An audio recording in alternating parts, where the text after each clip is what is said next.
John did give us last time.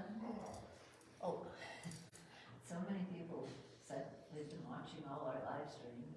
really? Yeah, from around the world, Australia and India, all over India. Wow. But, we keep doing it, live streaming.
Ready? Keep. J. Let's do the one that you also know, J Ma. Remember that one, J Ma? Who's mom? Mother and Bhakta. And then the second line is J Ma, Jay Ananda Mom. So she's the mother who makes us very happy. Blissa. Ananda means bliss or happiness.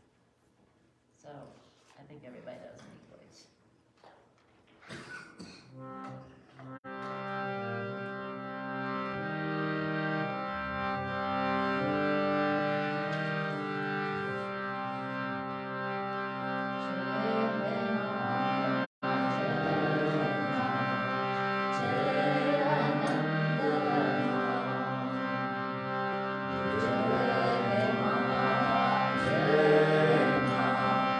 Jai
Gopal Mata Ki Jai, Ananda Mata Ki Jai, Vishveshwari Mata Ki Jai, Haidakhandi Mata Ki Jai, Muni Raj Maharaja Ki Jai, Shima Sastraji Maharaja Ki Jai, Mahendra Maharaj Ki Jai, Bole Baba Ki Jai.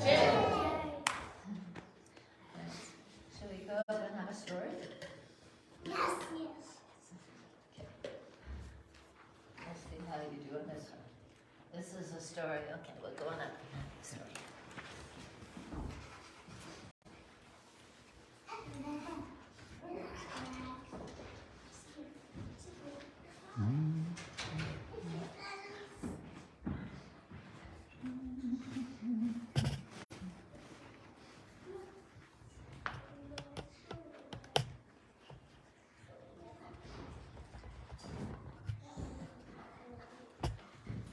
Saraswati Mata Ki Jai.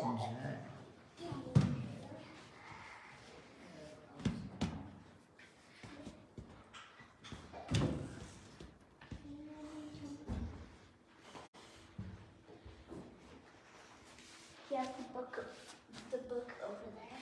I have my book over here, yeah. It's called the Srimad Devi Bhagavatam. It's a really long book. This is a shorter book, though. It's a shortened version of a very long book.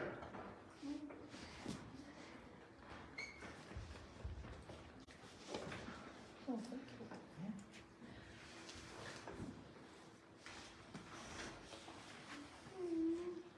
So this is a bit of a long story. I'll try to shorten it a little for your sakes.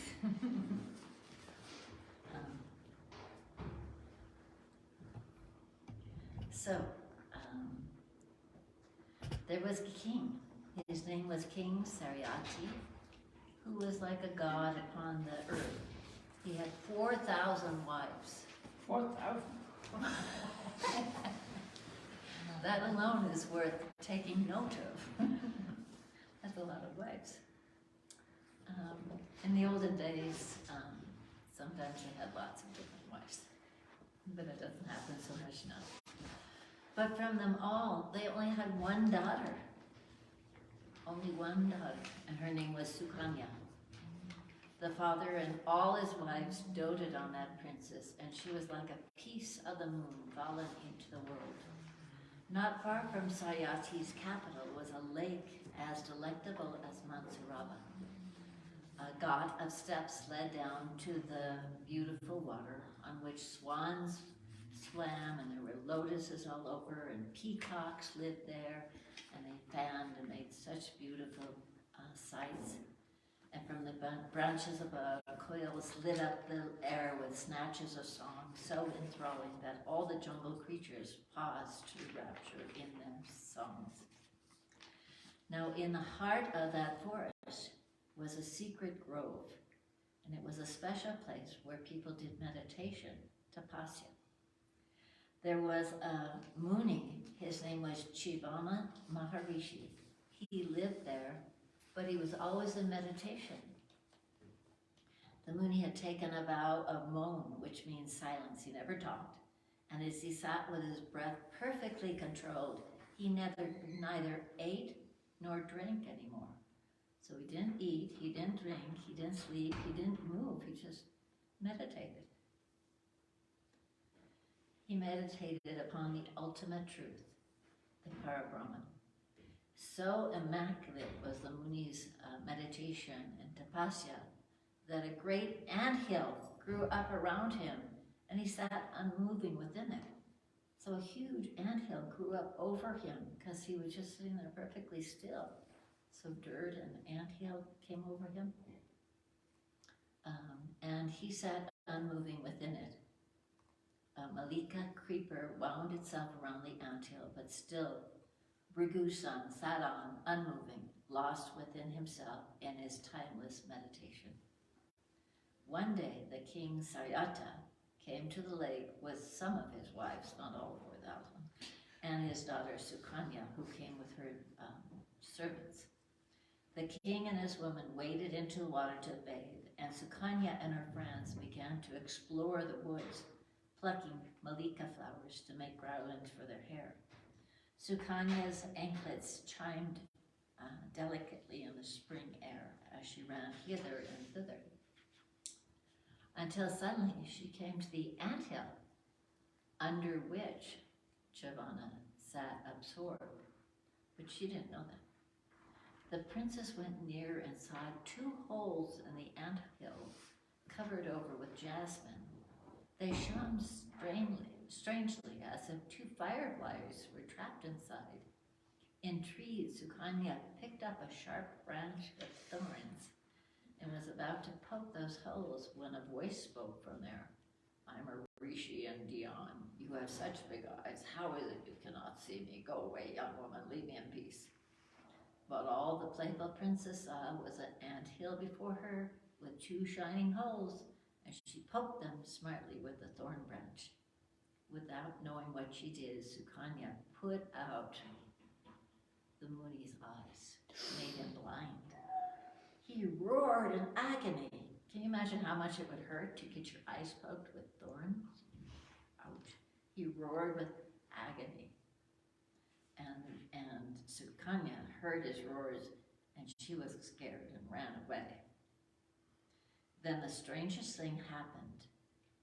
All the king's men and beasts who were relieving themselves in the wood, that means going to battle, found that suddenly their bowels and bladders were frozen within them. The king could not ease himself, neither his queens nor anyone else. In other words, even though they had to go to the bathroom, they couldn't. Saryatu was beside himself, the king. He roared, "Who has cast this spell? Let that man be found and punished."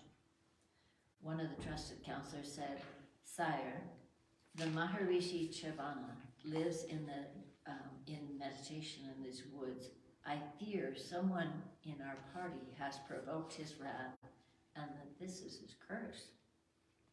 But the king's soldier said, "None of us have been near the Muni." The king's women and friends said the same thing. Then Sukanya, remember she's the daughter, the princess, she said, "Father, I saw a big anthill in the forest. There were 2 holes through which I could see 2 shining fireflies. I poked them with a sharp stick, and I heard a ghostly voice cry, 'Ah, I'm killed!' I saw the end of the stick was red and wet. I threw it down and ran from there in terror." Saryati realized that his daughter must have unwittingly disturbed the rishi. He had no ideas of what she actually had done. He hurried to the anthill from which the anguished groans and cries came. The king broke the hardened hill and saw Chavana Muni inside, holding his eyes that bled through his palms. Saryati quickly had the Muni's face bound with medicine and to ease the pain.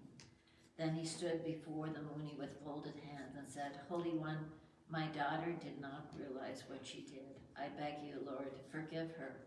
Don't curse my child." Chavana Muni knew from his voice how genuinely distressed the king was. He said gently, "Kshatriya, I am not angry with your child. Indeed, I have not cursed her at all. But tell me, Kshatriya, O king, how will I live? I am old, infirmed by my long tapasya, my meditation, and now your daughter has blinded me. I don't know how I shall survive anymore." The king said, "I have a host of servants who will look after you, my lord." But the Muni replied, "I doubt they will care for me for long. Servants are not relations, that they will love a helpless old man. No, that is insufficient atonement for my injury. If you truly want to atone, let your daughter, who did this dreadful thing, stay with me and look after my needs." He smiled. "If she does, I think that strange affliction that has seized yourself and your men will vanish gently. Otherwise, you may all have big problems." The king was shocked. He thought to himself, "My child is young and beautiful, and this Muni is old and ugly, and now he is blind as well. How will Sukanya be happy with this man? How will he satisfy her?" surely if she is married to this blind old man, she will stray, and if she does, she will hardly escape the consequences of her sin. The king was distraught, and he asked the Muni for some time to consider his proposition, for it had taken him by surprise. The king gathered his advisors around him, and in despair he said, "What shall we do now? If I do not give my child to the Muni, we shall all die for our strange sickness." Those wise men said, "But how can you even think of your delightful child with that ugly old man?" But suddenly a clear, bright voice spoke in the anguish to the anguished king. "Father, are you worried about me? That I will not be happy? Don't be anxious, my lord. Nothing will make me happier than to be given the chance to serve the rishi I have blinded so wantonly." The king clasped her to him and cried, "But have you seen the rishi, my child? He is old, ugly, and feeble, and as I have heard, he is very irritable as well. Then he lives here in the midst of this jungle. You have grown up in a palace. How will you bear this life in the wilderness with no servants to attend to you, but a servant yourself? Who are this old man's relatives and friends? What wealth does he have that he can look after you, my child? Why, to my mind, the choice is clear. It is better that my men and I die here than for me to give you to the rishi to be his bride." She began to speak, but he held up his hand and cried, "Say no more. Will not give you to that old man." But his daughter said, "At least hear me out, father. I will not be unhappy in this forest. I adore the jungle, its sights and sounds, its scents, its untamed creatures, its lakes and streams, its trees and flowers, its birds. I have known all the worldly pleasures any soul needs for a lifetime. Now the forest attracts me more than the palace." She lowered her voice. "And then, the Muni has such a sacred aura. I'm drawn powerfully to him, father. I will be perfectly happy serving him and learning wisdom at his feet. You need have no fear. I am not tormented by desire as many young women are. I will be a chaste wife and bring no sin upon myself or any shame to you." The king's minister stood dumbfounded to hear the princess. She spoke quietly and with dignity, and it was obviously she meant what she said. The king hesitated only for another moment, then he took his child's hand and led him to the Muni.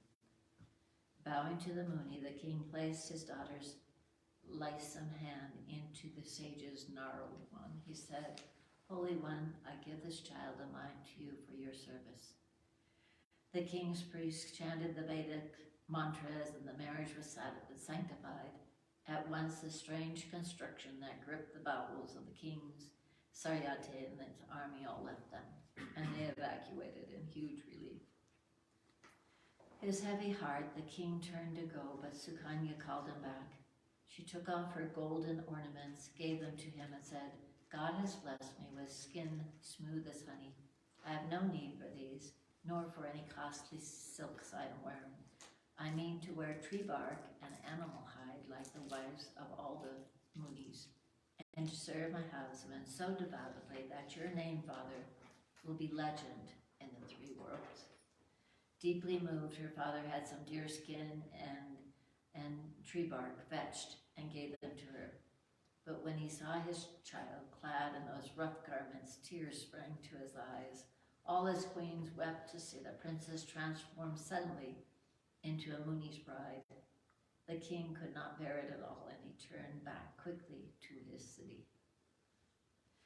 Meanwhile, the princess devoted herself completely to her husband and served him, fed him. Now he's blind, so he needed a lot of help.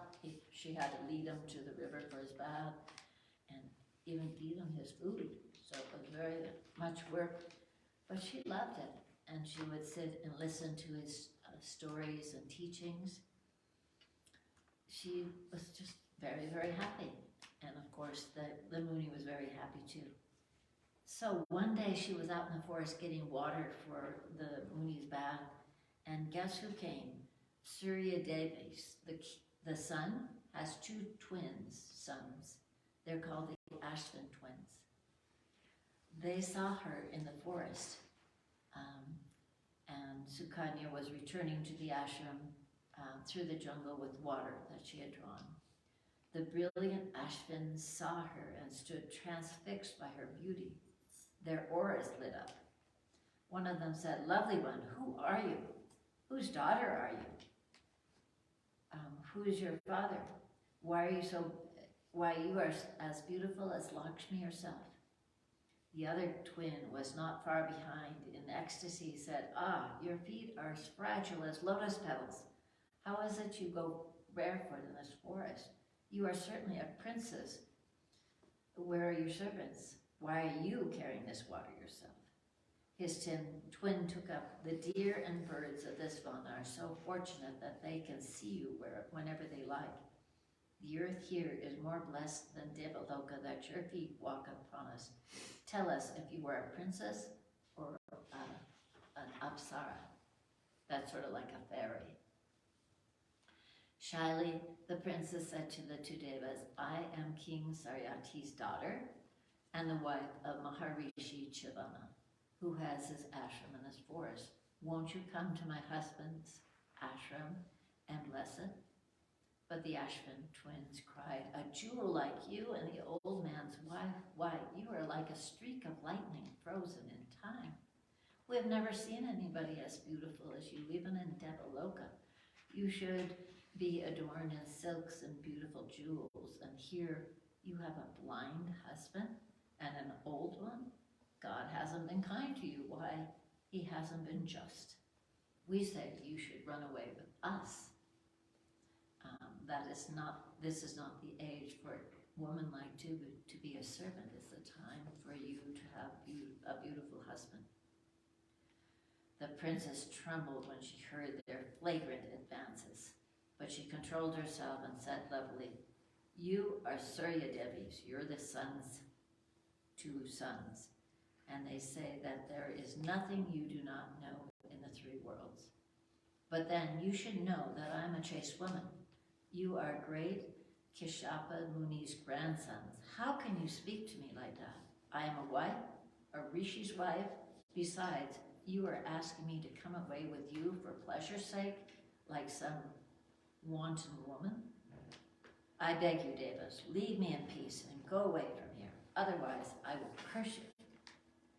Now her eyes were glittering dangerously, and they knew that she was indeed chaste. Those splendid gods smiled at her and said, "Chastity like yours is hardly mortal. We are the physicians of heaven. There is nothing we cannot do with our powers." Knowing his twin's mind, and as it was his own, his brother said, smiling, "We have a boon for you, princess. We will make your old husband as radiant and handsome as ourselves. Why, we will restore his sight to him, and he will be as youthful as we are." She stood breathless. The other Ashram, the other twin, said, "But there is a condition.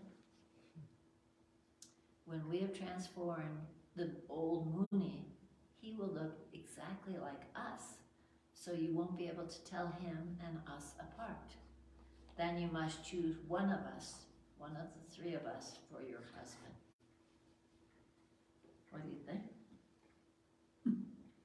Pretty good. So anyways, she gasped at the thought and ran back to the Vana, to her Muni, who sat in meditation in their ashram. She burst in on his contemplation, cried, my lord, the Ashram twins are here in our jungle. Surya's sons said to me they would make you young and handsome as themselves, and they would restore your sight to him. But there is a condition. You would look exactly like him, so I would not be able to tell the difference between themselves and you. And then I must choose one of them to be my husband. The Muni cried, "Oh," she says, "My lord, I don't know what to do." But the Muni cried, what is there to think about? Bring the Ashrams here at once and agree to their conditions. Like the wind, the princess ran back through the forest to the splendid twins and said, Devas, I will do as you ask. Come with me and transport my husband. The Ashram twins came with her to the ashram. They said, let us go to the lake and bathe in it. The princess led her husband into the water by his hand. On its bank, the gods from Devaloka said, Muni, enter the lake and immerse yourself. The princess helped the rishi into the clear water, and he waded cautiously in. The Ashrams also went with him. On either side of the rishi, they took his hands and let him go into deep enough water so all three of them could immerse themselves entirely. So they did. As Sukanya watched them, they submerged for a long moment, and when they emerged again, guess what? The old man, what do you think he looked like? The old ancient Muni had vanished, and instead there were three shining Ashram twins walked out of the lake. All three were young, wore the same ornaments, and each one was exactly like the other. They said to her all together, now choose one of us whom you love best to be your husband. And their voices were exactly alike as well. For her life, which she felt was at stake if she chose a deva who was not her husband, the princess could not tell one from the other. She thought that perhaps the third figure of light was yet another deva. Trembling, she began to meditate on the highest prakriti, on Devi Bhagavati, on the Divine Mother. So this is one of the lessons of the story when we're having a rough time, to meditate on the Divine Mother and pray to her and ask her for her help. So that's what she did. She said, Mother of the worlds. The princess prayed desperately, I offer myself at your feet. Preserve my chastity. Show me which one of these is my husband. Moved by the young woman's sincerity, the Divine Mother blessed her with the subtle sattvic Gyan. Again, Sukanya looked at the three devas before her, and they were identical, but now her mind clearly knew which one was her husband. She went up and took his hand, saying, this is my lord, Javana, and I choose him for my husband. The Ashrams were enchanted. They cried, there is no one as chaste as you are, Princess Sukanya. We bless you. So I think we'll leave it there. Bole Baba Ki Jai, Jai Mahamaya Ki Jai. So praying to the Divine Mother. And tomorrow we'll tell the other part, because the Muni, who's so happy to have a young body and to be able to see his beautiful wife and to be able to live again, not blind, is going to offer the Ashram twins a boon. So that's what we're going to find out tomorrow if you want to come, okay? So Jai Mahamaya Ki Jai, Vishveshwari Mata Ki Jai.